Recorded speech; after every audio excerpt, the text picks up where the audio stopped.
Hello and welcome once again to What's Going On. I'm Mark Turris and we are here on the Forerunner server to bring you the latest in what's going on in Watcher of Realms. As ever, this is a community-based podcast, so please do remember to like, share, subscribe, hype, and let people know about this series and get people involved because it really does help grow the channel. So, Sebastian's here with me, and we're now going to look...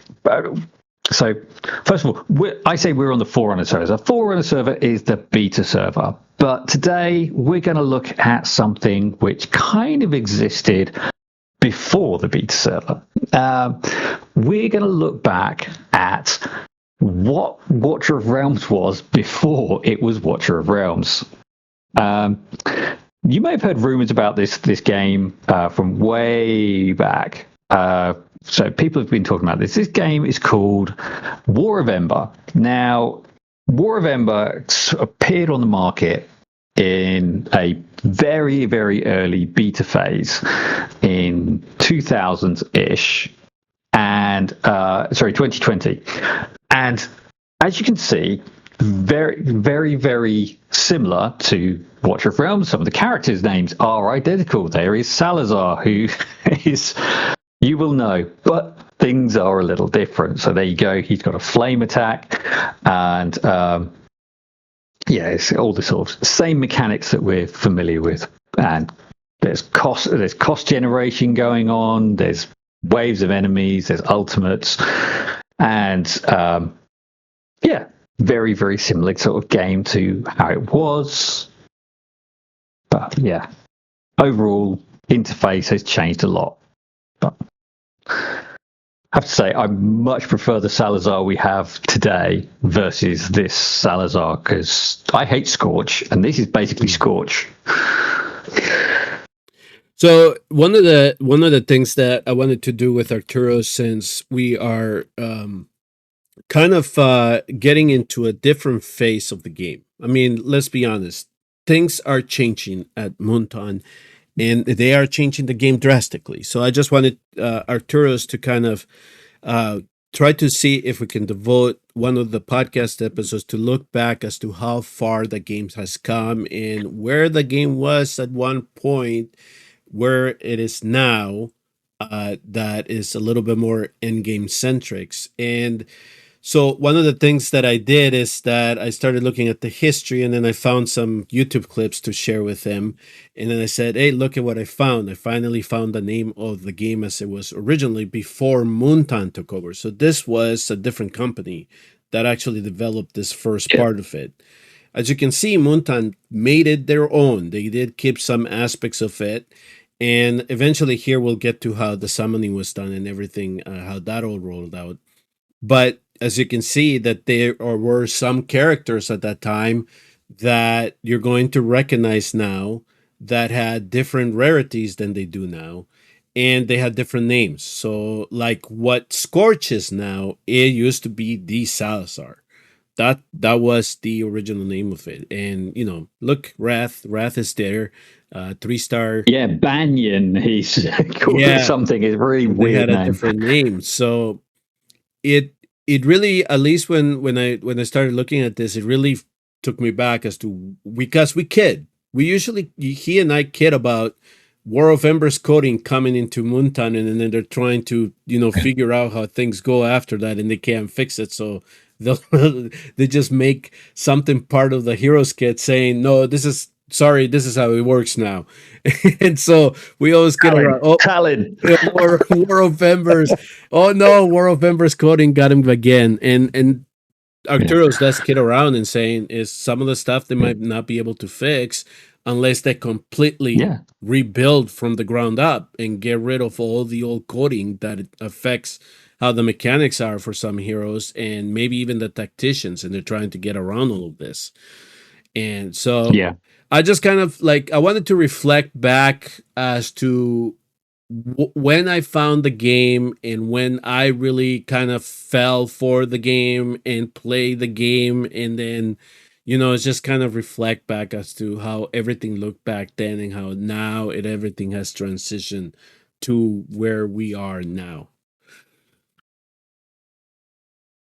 Yeah, God, I started playing Watcher of Realms back in 2023. So, and this you can see from the graphics are really, really good for early to sort of 2020s mobile game.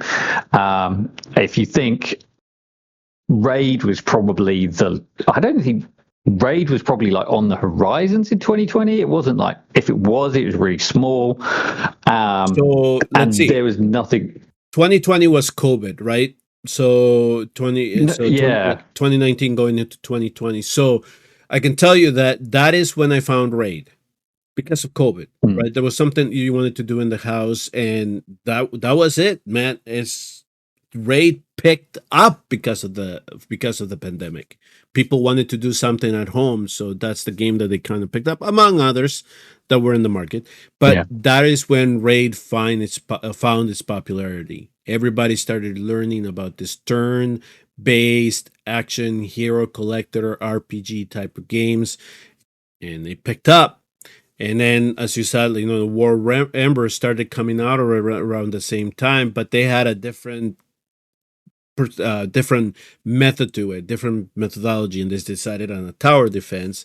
And of course, there were other games that came along the pipeline after Raid, and people started playing them because they wanted to see what they were about. So, Awakened Chaos Era, Eternal Evolution. Oh man, I can't. So many other games that I played after Raid just to get a feel for it. But yeah, but then once I found Watcher of Realms in this beta version, and they started transitioning over, really, it took about 6 months for me to make the full jump from Raid to Watchers. But I mean, everything that all these games picked up from eventually started trying to copy what Raid's model were, because they knew how successful Raid was on the genre. So they just wanted to kind of pick up those pieces and then add their own little bit of flavor, different mechanics to it. So yeah, everything is and then we're just evolving as it is right now, and everybody's trying to copy that model if they can, especially when it comes to game design or monetization. Yeah, talking of monetization and summons. So when this footage came out, so there's like 5 or 6 videos floating around on YouTube of War of Ember, and I'll link to the 2 that I was kind of using for research on this video.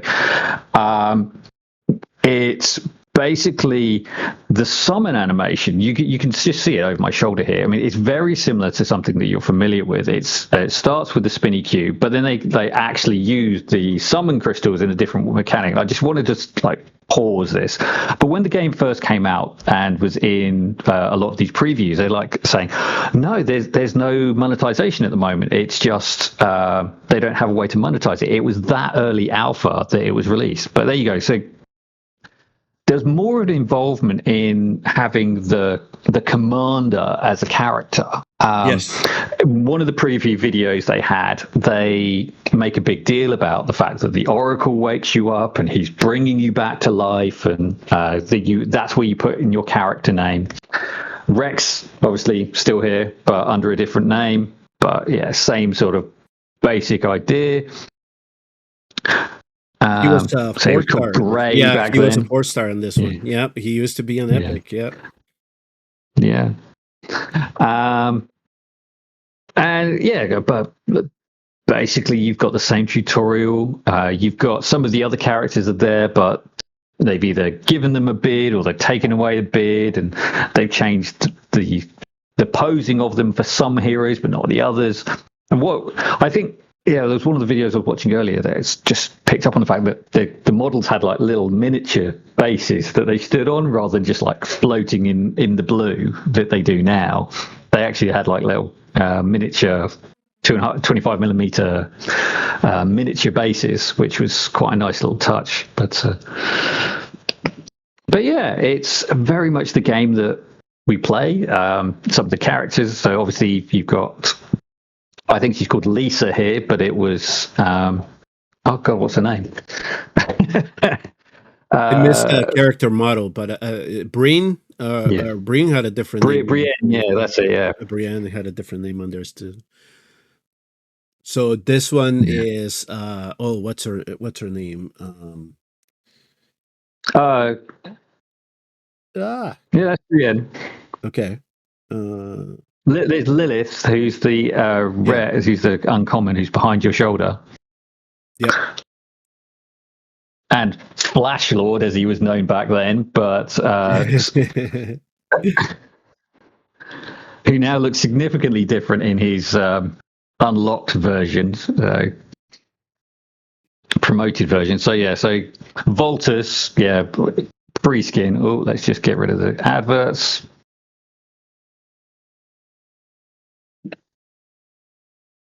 So yeah, I mean, same idea. And they 3 had stars the levels, you unlock stuff. angle to Yeah. the camera, right? That made it a little bit Yeah, I interesting. really like this Yeah. this point of view. Yeah. It made it like much more engaging.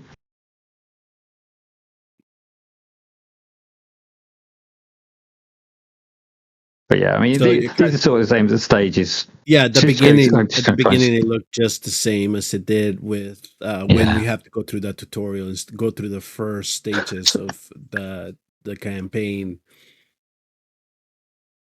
Yeah, so I just pause here. So this is where they introduced Camille. Now, Camille obviously looks a lot different now. So I'll just pull her up on screen for comparison. And interestingly, this character model still exists on the Forerunner server. So let me just flick over to the game. So this is how Camille looks now. Camille now.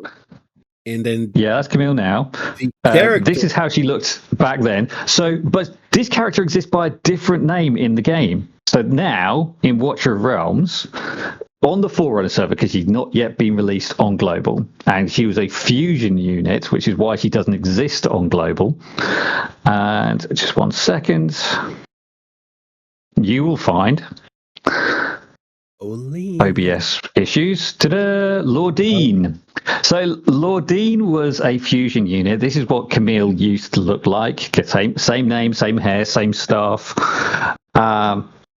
And yeah, so when Camille is sitting in the camp going, I think I need a new outfit. This is, I think, a reference to this. So I think it's just a little in-joke with itself. Lost on the majority of the community.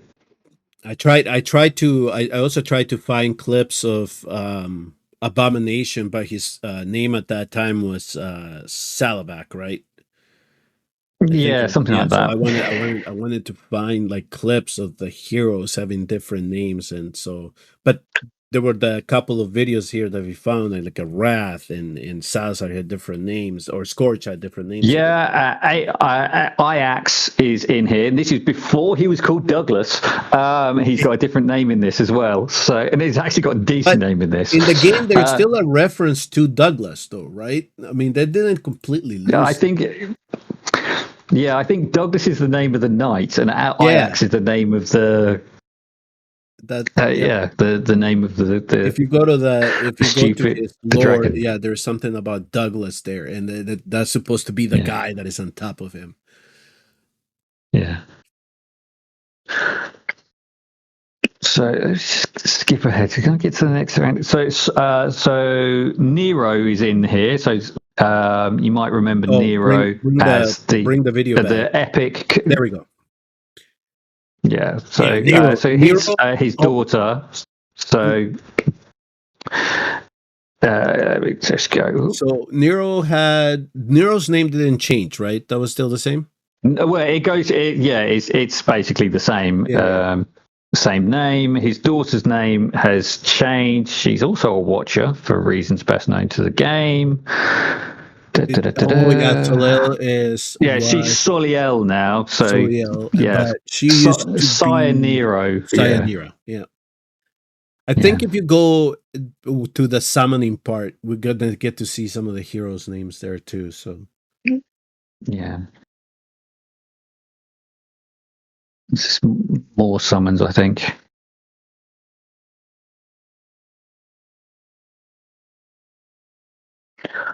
I think I might have to go to the other video because I can't see any more summons in this one. But might be the other one. Yeah.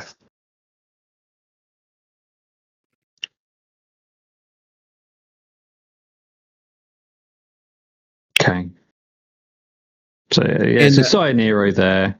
One of the videos that I saw that you probably is probably not the one that you picked, but it was actually a guy saying, is this a good game? Is this gonna have legs? You know, is this gonna enter the stage and all this stuff? And then he kind of went through it and said, yes, this will be fine, but as of right now, it probably bored players really quickly because there isn't a lot of content. Not enough content. Yeah.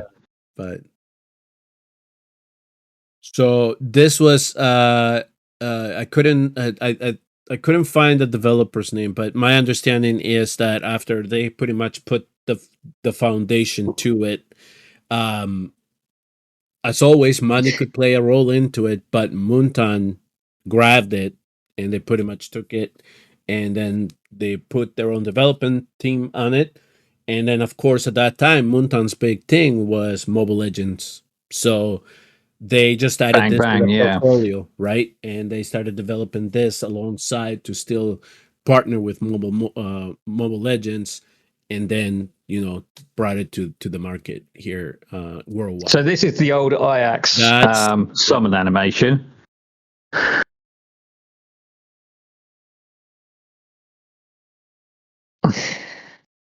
Still a 5-star, still absolutely ferocious. Yep.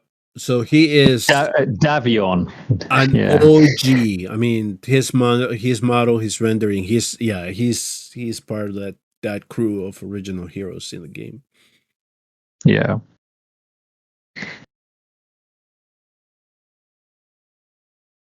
Quality. Why is it gone to toilet water quality? There we go. So I think here's where he does the 10. Yeah, so this is okay. Pause it. So everybody was talking about a purple crystal. This somebody went into the coding and they found this purple crystal thing, and it kind of ties up to this. And eventually was in WoR of Embers there was the purple when you did a 10 pop, but then when you carried on the alpha, they used the purple for the lords, the epic lords. So there was the specialized crystal. They got rid of it. They just said, no, we're going to go to the ancients, and then we'll put the legendaries along with the epics in there. So that's where that whole thing came about. And it's still in the code. Like we said, there's still WoR of Ember stuff in the files when some of the stuff that we see being released. That was autumn. Spring. Flash Lord's there. Flash Lord. So good, man. Yeah. Yeah, here's the old Camille model. So, or Lordine as she's now known, but she doesn't exist on Global. And Lang Nero. So they just kind of lost his first name. Yeah. And this is the Mari summon, but she's now known as Siren, and she's a 5-star, a legendary. I mean, that shows how powerful she is. They knew, the people who made this game first, they knew. Yep. Yeah. So that's how it looked. And Mary used to be a legendary at that time, so it was really interesting. And Gru still exists, but they just changed his beard slightly. So I can't remember his name. He's one of the uncommon units. Let's see if I can quickly find him.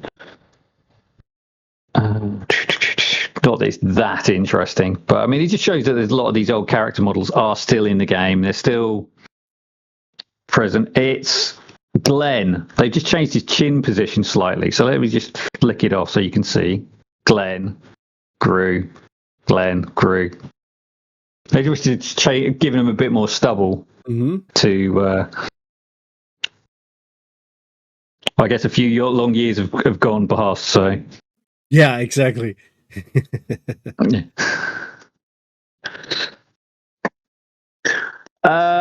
So.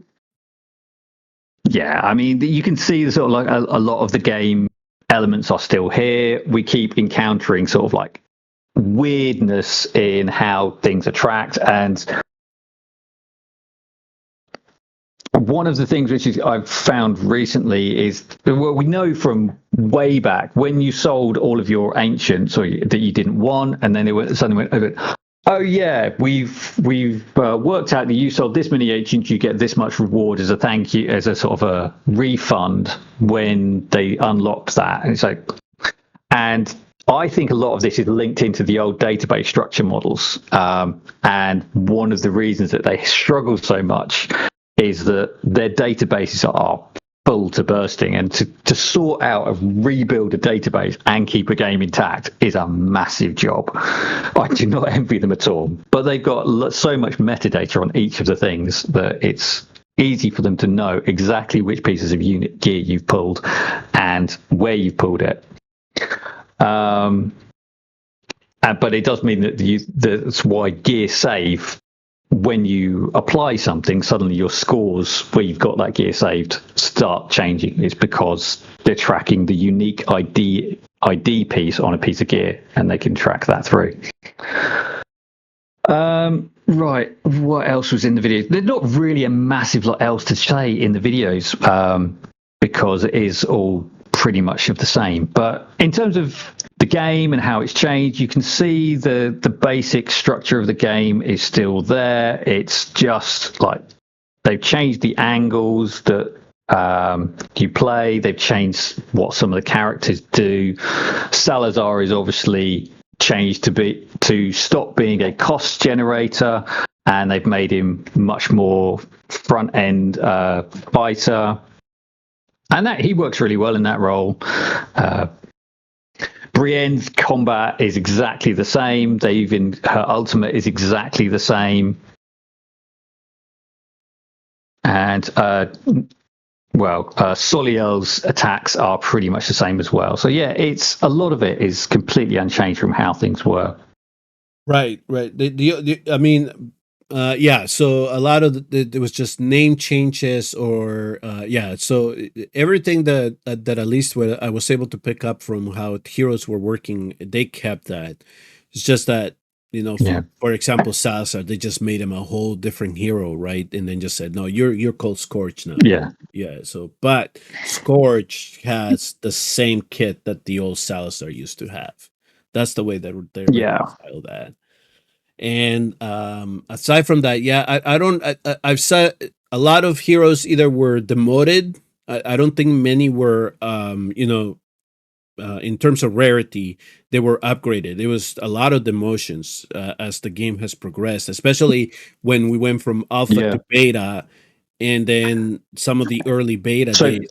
Because Flash Lord used to be rare. Yeah, Theowen used to be rare, and he became, that was in the beta days, and then he became epic when everyone was just starting to really make use of him. So right, and then but like Flash Lord, we lost.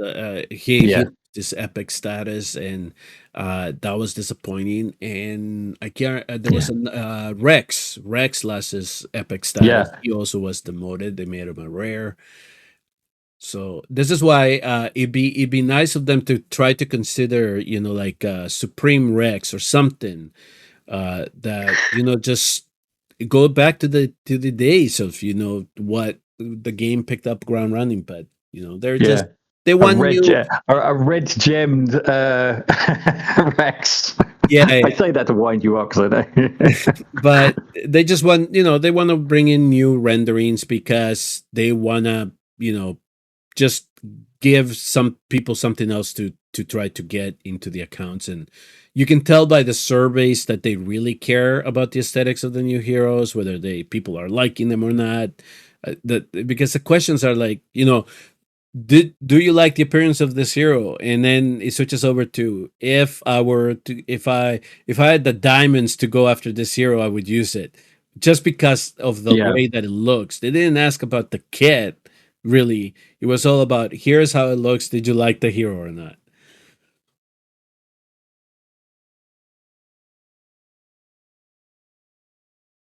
I don't know how much of that actually came through because in terms of video, because I think I was pressing play in the wrong video window. But the point remains that the game is very, very similar to how it was. And I think for me, the thing that I really almost miss is this angle, this view angle, because I think it's so different from a lot of tower defense.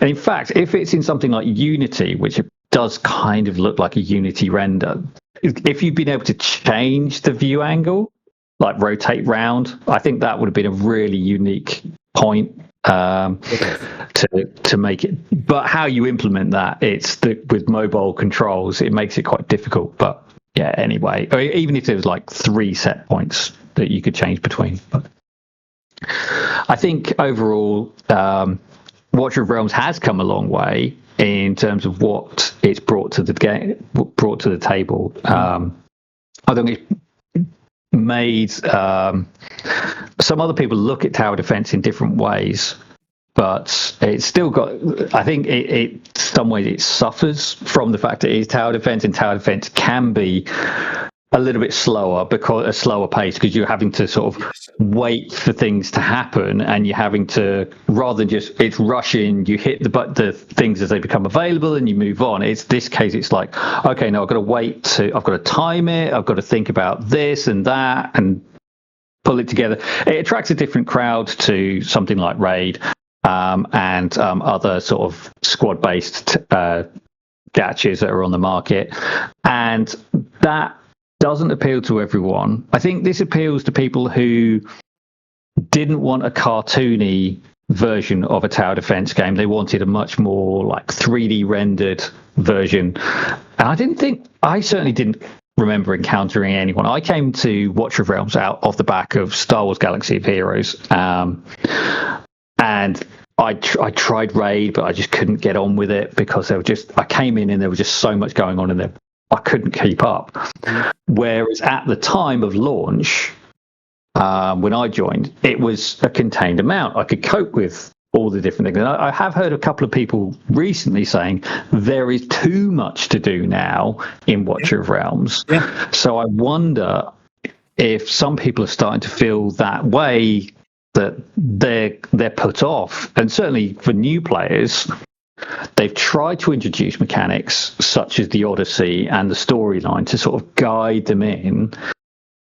But then once you can kind of like cross that like halfway point through the gameplay, you kind of just abandoned to it, and it's like, nah, just get on with it. And that, I think, is still quite daunting for new players.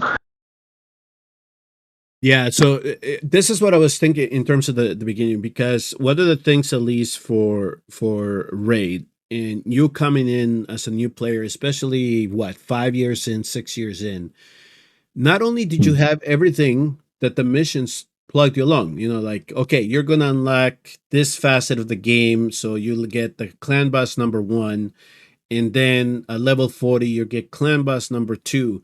But whether you have the roster for it, you're going to find out, right? And then you have the Doom Tower. And then all this stuff and then you have this thing that looks like a city and you have to track along it. It's the same thing with Watcher of Realms now. And so now trying to start a beginner account. And when these, the content creators that do have the time to do it, and they blow through the first 30 days and say, ooh, look, we could get all the gear rates done. Everything is done. But now in the background, you have to worry about, okay, the Tower of Deception just opened up for me. No, I got to go see how far I can climb it this month. I have the Void Rift. So as soon as I get it done, now it's going to be autocomplete. That's fine. Okay. But then after a while, then you'll unlock the Void Rift epilogue. So how much time do you want to invest in there? You're going to want to try to optimize the Immortal Codex to try to get as many coins as you can out of there, right? Not only that, if you're fascinated by Lady Alexandra, you're going to try to grind Arena. It's just because it's there, right? If you're this type of individual that likes PvP, especially real time, and you see the Honors Gauntlet, and you're going to like, okay, I'm going to try to min-max that, you got to go through that whole hoopla. And nobody plays Honors Gauntlet. Stop.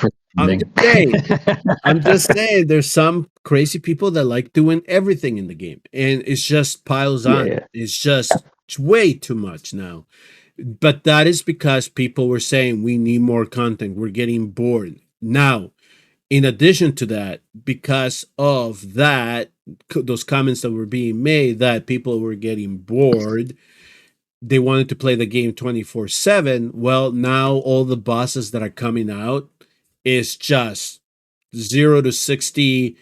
You know, we're going to ramp up the difficulty so much that we are going to waste your time trying to optimize everything on it. And then if you have the heroes, you have the awakenings, everything that we're offering you, then you go ahead and push to the top chest. So, you know, it's what people were asking for, and some of them were former raid players, and they probably get used to how raid threw everything at them, and they just wanted the same here. And the developer said, okay, we'll just not only will we throw it at you, but we'll monetize it as well. So there we go. That's where we are now. Yeah.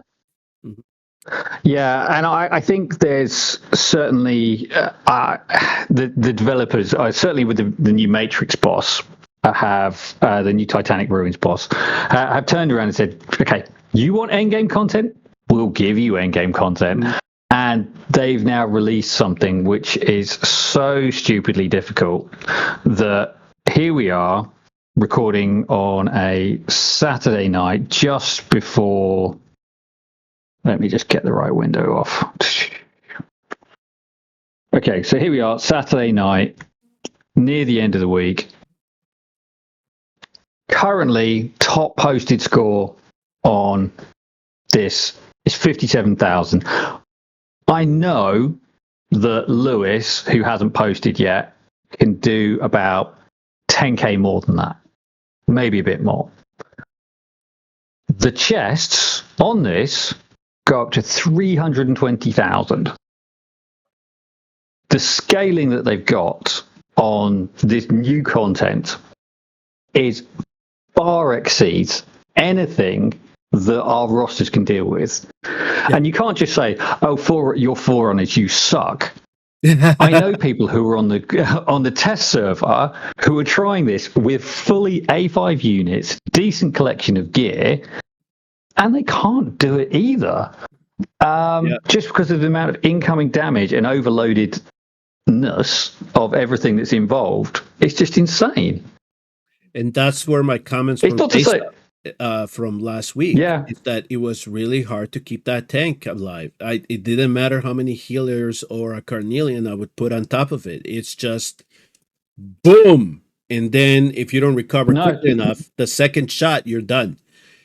And yeah, so it's exactly like somebody commented on the last podcast is they're going to sell us a hero that has so much damage reduction and then has one revive and then something else. I can't remember what it was, but it was final damage reduction and this damage reduction and final boss reduction. And yep, it's you can't keep up. It's basically true damage and it's 5 slaps of it, and it's by the second phase you're looking at like 160k damage 5 times, and you just can't keep pace with that with anything that's available. Even Eolis can't keep pace with that. It's just insane. And then there were some people guys, you get a wipe. So there were some people that were also saying, well, the new heroes are coming. That's fine. I'm all for it. I'm going to go chase and I'm going to go get him. But here's the thing. What happens if it's a non-Lord Ancient exclusive and you think that you're going to get it within 200 inches and you don't? I mean, the one hero that you need to advance on this thing, you're not getting it.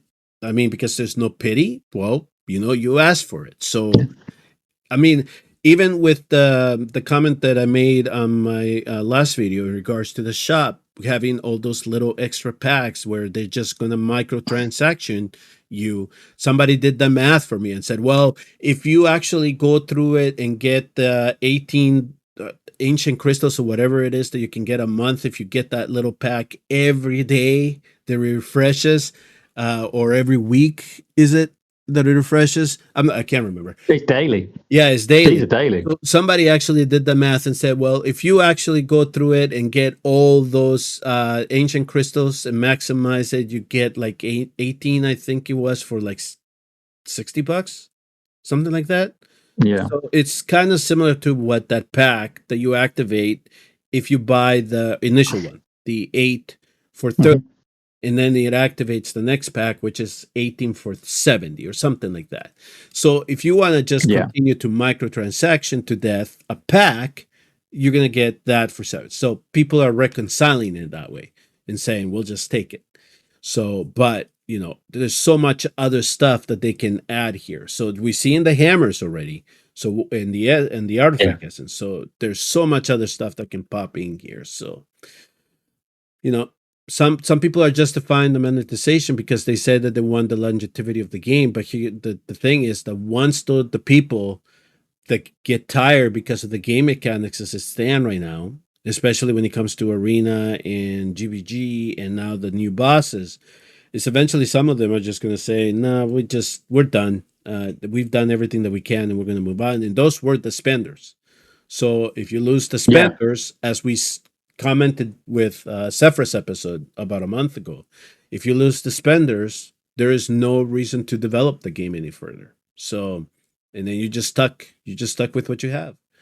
And then Montan is going to say, well, Yeah, maybe. or it gets sold off to a new publisher or a new developer. If they think there's life in it, they'll sell it on. If they're not interested in developing it more, but yeah, otherwise it's the servers shut down. The updates dry up. The servers shut down, and the population is left searching for the next game. And it depends what you want out of these things. Obviously, I mean, some people come in, they try and be number one. They spend for a period of time. They get bored, they move on. But then you get the people who are more just in it for the community side of things, and they don't care that they're not maxing anything. They're hanging out with their mates. They're chatting with their mates on a weekly basis about the game that they enjoy playing, and they just love the community here, and that they're the people who lose out when these games shut down. I mean, yes, they can keep in contact, but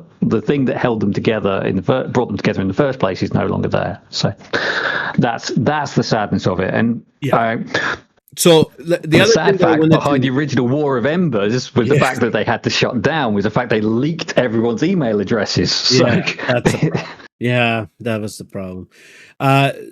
So, but in terms of the time that you spend in game now, so one of the things that I'm finding out, and especially with the other game that I'm playing, all right, that I'm covering, I should say, that I'm creating content for, and this is something that I actually looking at the landscape of how gacha hero collectors, this RPG brawlers games that are coming out, especially when it comes to like DC Dark Legion, Marvel Mystic Mayhem. There is a one game that is coming out here on October 9th, and I forgot the name of it.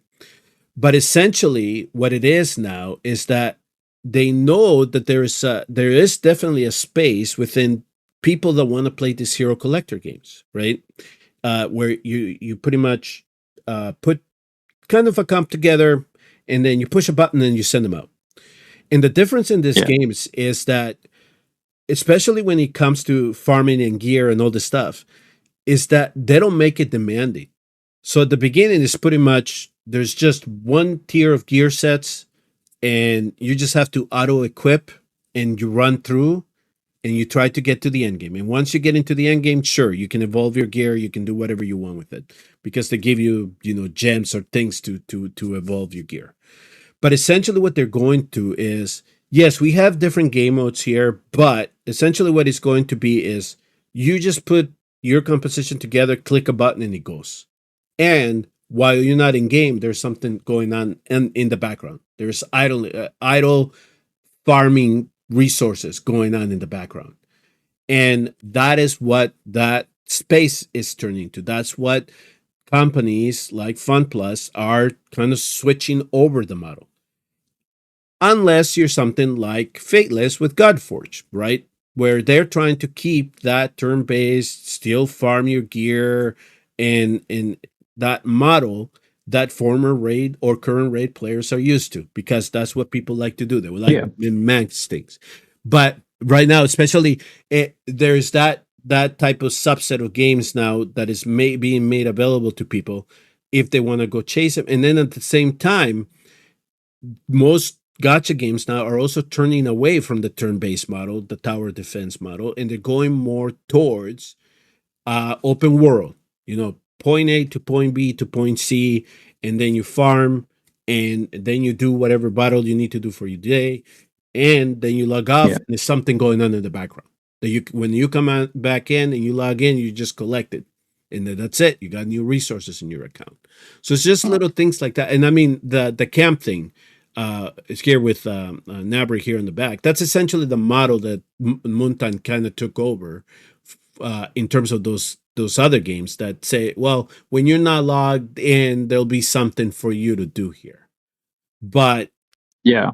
So, but in terms of how the game is now, in terms of developing your account, especially if you're a new player, there's certainly more restrictions now than what we used to have when we started, and that is because they're probably trying to prevent those players from getting to the end game too quickly, right? And so they're saying, okay, we're going to try to slow you down a little bit so you're not racing to the end game and then telling us there's nothing to do. And half the community now cannot get in it because of the Plat 3 requirement. Yeah. I mean, I still don't know if they've lowered that, but that was that's a real blocker with Arena at the moment. Yeah, and the fact that I get that comment a lot. I know the Prospector just did a collaboration with Dr. D's about the state of Arena right now, and they pretty much have said the same thing that I've been saying for a year now, especially since the new 3.0, is that if you don't have the heroes and the awakenings, you're going to have a hard time getting into Overlord. I'm not even talking about the mess that Apex is now, because right now Apex is dominated by those that already have Lady A or have the high awakenings of the heroes that are needed. So if you have Valera, you did a great job. You got two modes kind of taken care of.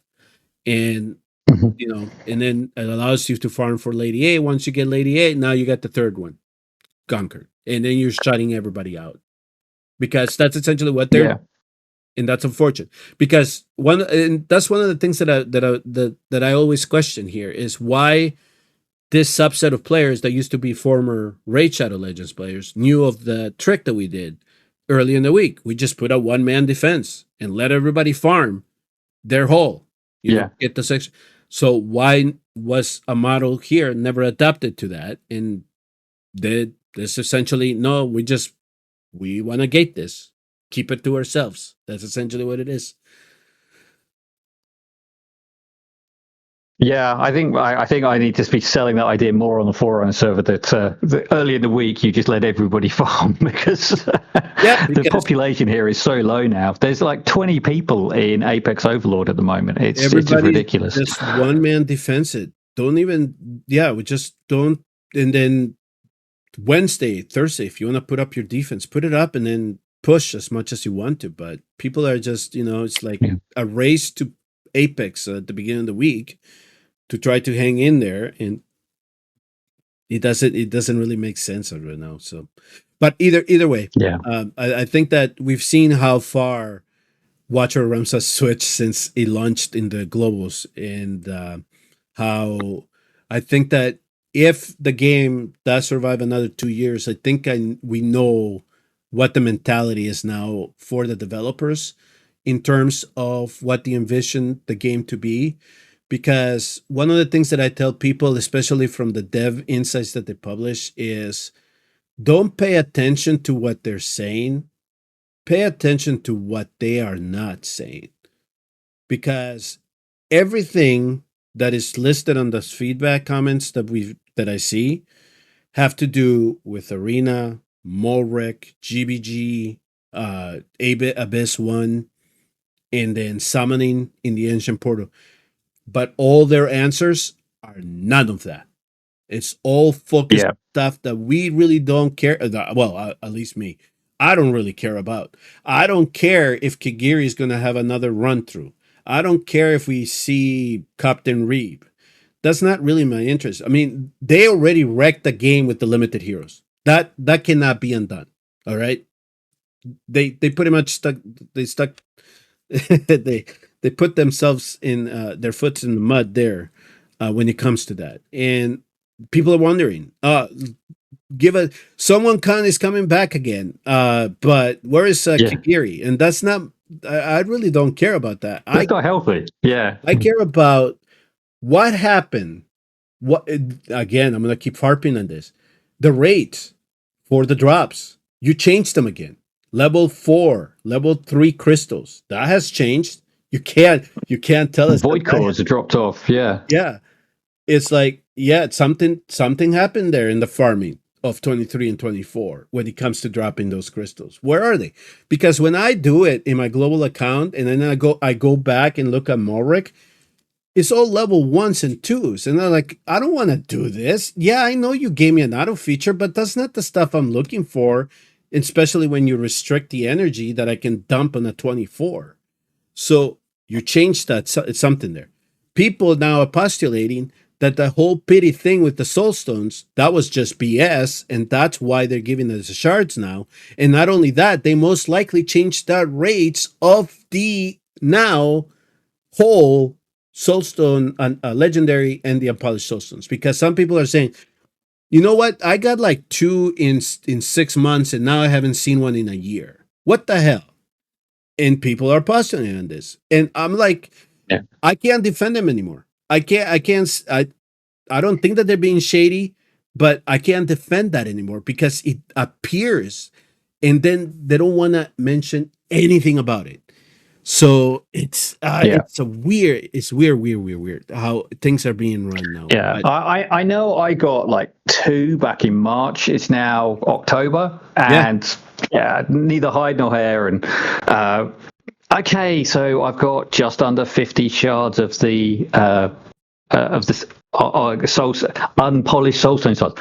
That does nothing for my lords. And if I don't have no summon luck with getting the lord soulstones, then I still can't push them unless I pull these ancient exclusive heroes who I really need. So my Iovar is BP locked because I can't push him up his awakenings to like make him the GVG god, which he can be. Exactly. Yeah. So yeah, I'm locked by luck, and luck is saying no. So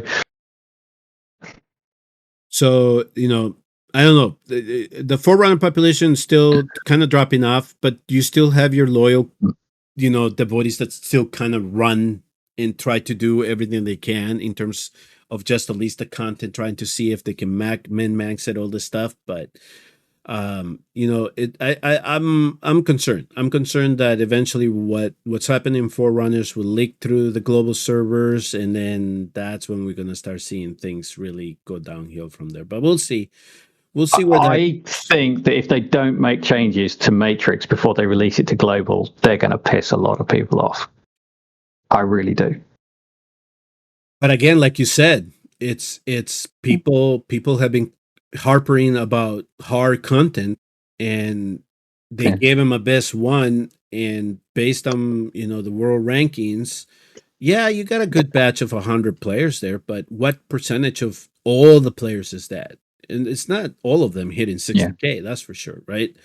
And then with Service Matrix 1, it's going to be a fraction of that fraction of Abyss 1. It's not, you're not going to have everybody hitting for 240.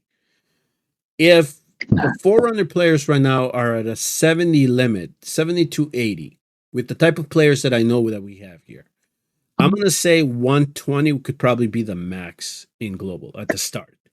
And then we'll see the new heroes come in. But that, like we said, if somebody has a trick that we're not thinking about on how to keep that goddamn tank alive on the 4th strike, I think it is, right? 4th or 5th, before it goes down. Focus strike, then it's going to be it's going to be interesting to see some of the top players in the game think about the content. Yeah, no. I mean, unless you feel like putting 50k HP on all of your units, and then having 2 tanks of high HP where you basically have one, and as it looks like the first one's gonna go down, you dump the second one, knowing that your team's going to take a massive HP hit, but then you've got a HP tank to do. It's a risk. It's something you can try, but yeah, basically all the teams need three. It's three healer content, and it's like three single target healers almost, and a debuffer, and a cleanse. Well, it's a really heavy content, and Tallulah's been playing up again, so you're limited by that. So poor gal, they can't get her right.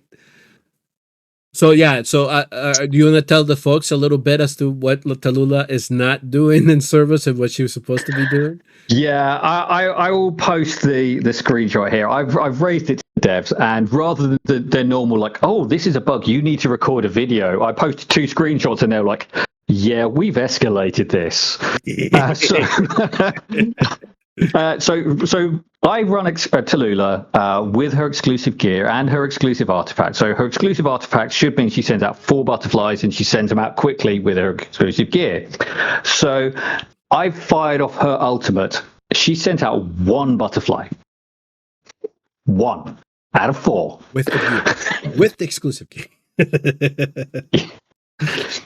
It's like any chance. So there are so few cleanse units with a wide area in the game to have one of them just go, nah. So Tallulah's an F for service right now until they fix that bug. Yeah, but yeah. Well, and now I probably shouldn't mention it, but they're in the wild. The banner note that is going to go up on Discord for the global patch has Torador as one of the tanks to use. Now, there is Torador's revive mechanic effectively has him die. The boss takes that as a death, and so hits your team with 50k HP damage. That's going to go down like really badly as well. That they can't even recommend the right heroes to the community to get the best out of the content. So this was you and I talked about this in the last episode. It's like with Torador is not necessarily like a fatal damage protection. It's that he is being resurrected, and those service things, I kill them. So sorry, I am going to snap everybody else around that poor fellow. And you, like you said, you better have your heroes at a 50k HP so they can survive the blast. But it was like when I saw it at the beginning, it was like they didn't think about this when they were designing this blast. Especially when it comes to Torador, because everybody's gonna try to use Torador. There's no question in that. And then bam, I saw it, and then I was like, no, I gotta send this in. Is this how you intended it to work, kind of deal? It's like something's up here. So all right, so so I'm gonna say, so for me it was nice to just go back and then look at the game as it once was when we really were enjoying it. And then I just happened to run into this whole thing about WoR of Embers, because I was going around looking to see if I could find any YouTube clips that had Mary as the keyword or something like that. And then all of a sudden the algorithm gave me the perfect video, and I said to Arturo's, hey, look at what I found. And then sure enough, it triggers some nice memories, especially from the beta and the early days. So so I'm gonna say for me, I'm still going around with watchers, trying to do as much as I can just to keep the global account going. But I can tell people that at least how I approach raid at the end was that I made a conscious decision at that time and said, I am done spending. It's especially what, I didn't get the diamond pack anymore. I stopped buying shards, and I just let kind of the account do what it could do. But then eventually, because I was in the top clan, Raiders clan, top clan at the time, and we were pushing arena. So eventually I felt the account starting to lose steam. And then that's when I said, it's time to move on. Same thing with watchers right now. Right now, I'm in a phase right now where I have stopped spending. All right. Or at least I don't spend as much as I used to. I'll say that. It's a fraction. significant fraction, I'm telling you. But as I told the fellows in Rising right now, that as soon as I feel this account starting to lag in GVG, that might be it. That might be the endpoint. But I want to give that developers a chance here. I want to see what really is coming up in the pipeline, especially after service. All right. So anything that comes about in terms of service, we're all going to have to make that conscious decision. Are we going to chase everything that we're going to need to get that content done? And if so, is it going to affect any of the other areas in the game? Now, I'm willing to gamble in terms of just letting this content go and then have the developers reassess later on to see if the content is too hard. All right. That's how I'm going to approach it. But if I do feel the content fall where I think the value is right now for me as an end gamer, which is GBG, if I can't do what I used to do in GBG, then yeah, that might be the time for me to say, maybe it's time to just go away and then look at other stuff. But I want to give this game a chance. I want to get that feeling again that we had 3 years ago when we found this and we started playing and we started being the guinea pigs and then kind of set the table, the global server, right? And then boom, everything came about. So that's why I decided to then concentrate on the global side, because I knew everything that was going in Forerunners. I knew how to develop the account, and I said, I'm going to go with where the global people are and try to develop that account, but I'm going to keep the Forerunner account free to play friendly. And then what happened is that the free to play friendly account felt it when all this new content came about, right? With Abyss 1, with Arena. And you have good summons on your Forerunner account. You have really good summon luck, and you've got some really strong heroes, really meta heroes. And yeah, if you don't have the awakenings to help you push, that's where it really starts to hit you. And so Abyss 1, and this is what I was telling you, is that this is the reason I have to put the account away, because I feel like the account right now is just stuck in the mud. It can't advance. It's hard to get any push, any traction. And so it was like, okay, let's just go ahead and focus on all of this. So people feel differently about the game now, especially on how some people say that it's okay for Buntan to be doing all of this, throwing all this stuff out, and then just let people figure it out. But the reason that I went away from Raid is because I didn't want to spend 18 hours a day having the account open, having to do something. And that's what it feels like these days, is that there's just so much that you need to have the account open all the time. Some people like that, that's fine, but that's not me anymore. So like I said, this is why now kind of I'm transitioning to just look to see how these idle games develop, especially when it comes to Hero Collection. But you don't need to really spend the whole time at the beginning. And then you just let things do. And then you push it as much as you want based on the game. But some of these games, yeah, they're just going to be plug and play. And some people, that's what they're looking for. Yeah. So I think that's a good point to draw a line under the episode. Yeah. That's what's going on. And we will see you in the next episode. And next week, it's going to be Season 11 GVG with Prospector. So that's what's coming up. So tune in and enjoy the preview of the Season 11 maps. Bye-bye. All right.